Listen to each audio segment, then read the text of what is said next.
Merci de visiter notre chaîne.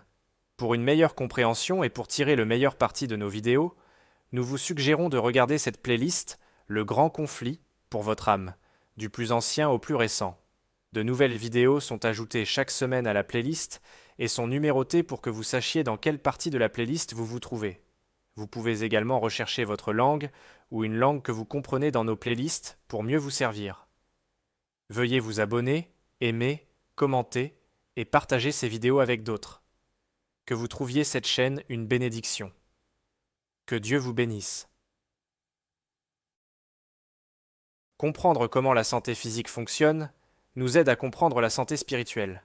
Avec la santé physique, nous savons qu'il y a un problème lorsque nous voyons les symptômes. Chaque symptôme a une cause, et il y a une grande différence entre traiter les symptômes et traiter la cause. Ces principes s'appliquent également à la santé spirituelle. Les lois de la santé spirituelle aident à retrouver et à maintenir la santé spirituelle de la même manière que pour la santé physique. Le mode de vie est une façon de vivre qui suit ces lois ou les ignore, conduisant à une vie saine ou malsaine, spirituellement ou physiquement.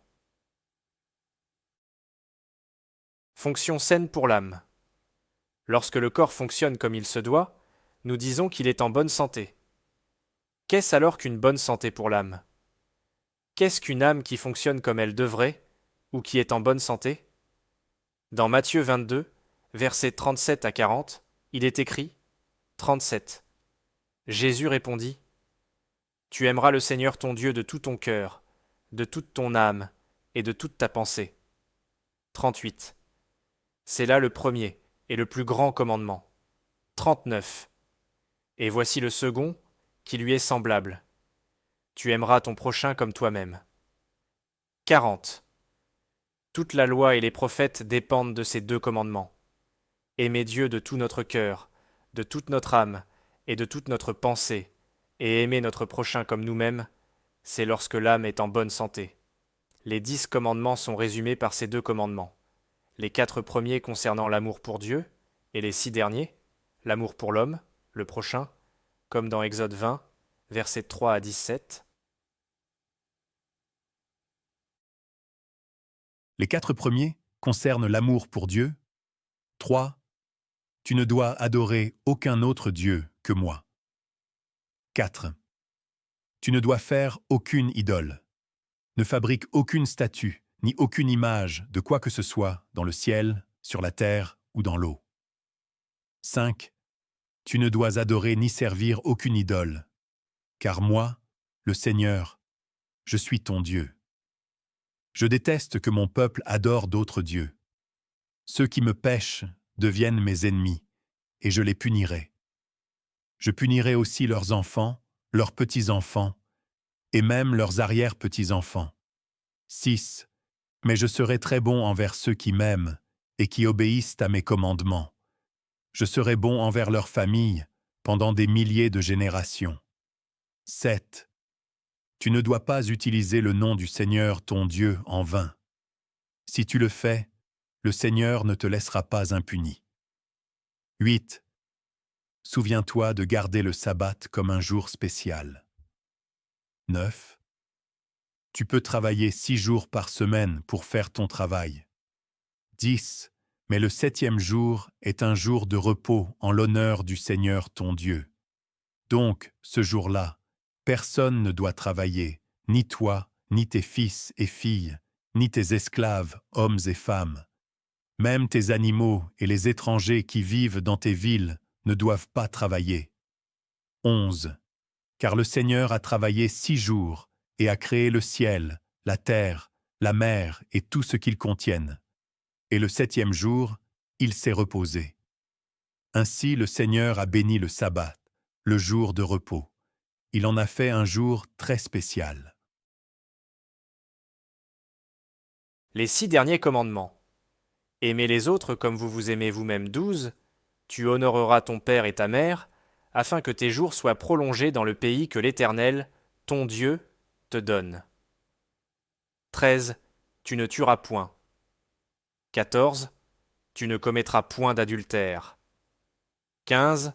Tu ne voleras point. 16. Tu ne porteras point de faux témoignages contre ton prochain. 17. Tu ne convoiteras pas la maison de ton prochain. Tu ne convoiteras pas la femme de ton prochain, ni ses serviteurs, ni ses servantes, ni son bétail, ni son âne, ni rien qui appartienne à ton prochain. L'amour, c'est alors lorsque l'âme fonctionne comme Dieu l'a créé, c'est-à-dire aimer Dieu et aimer les autres. La réalisation des 10 commandements dans nos vies est la manière dont nous aimons Dieu et notre prochain, ce que nous avons été commandés de faire comme il est écrit dans Romains 13, versets 8 à 10. 8. Vous ne devez rien à personne, si ce n'est de vous aimer les uns les autres. La personne qui aime les autres a accompli tout ce que la loi commande. 9. La loi dit : tu ne commettras pas d'adultère, tu ne tueras pas, tu ne voleras pas, tu ne convoiteras pas ce qui appartient à autrui. Toutes ces commandes et toutes les autres ne sont en réalité qu'une seule règle. Aime ton prochain comme toi-même. 10. L'amour ne fait pas de mal à son prochain. Donc, aimer, c'est obéir à toute la loi. L'amour véritable est la façon dont nous nous rapportons à Dieu et aux autres. Il commence par l'amour de Dieu, et lorsque nous aimons Dieu, alors nous pouvons aimer les autres comme nous le voyons dans 1 Jean 4 versets 20 à 21. 20. Si nous disons que nous aimons Dieu mais que nous haïssons notre frère ou notre sœur dans la famille de Dieu, nous sommes des menteurs. Si nous n'aimons pas quelqu'un que nous avons vu, comment pouvons-nous aimer Dieu ? Nous ne l'avons même jamais vu. 21. Dieu nous a donné ce commandement. Si nous aimons Dieu, nous devons aussi aimer les autres comme des frères et sœurs. Lorsque nous aimons Dieu que nous n'avons pas vu, alors nous pouvons vraiment aimer nos autres comme nous nous aimons nous-mêmes. Nous pouvons dire que la capacité d'aimer les autres comme nous nous aimons vient d'aimer Dieu en premier. Lorsque nous n'aimons pas Dieu en premier, et donc notre prochain comme nous-mêmes, l'âme n'est pas dans un état sain. Merci de regarder et restez à l'écoute pour la prochaine partie de la suite de cette série vidéo. Que Dieu vous bénisse.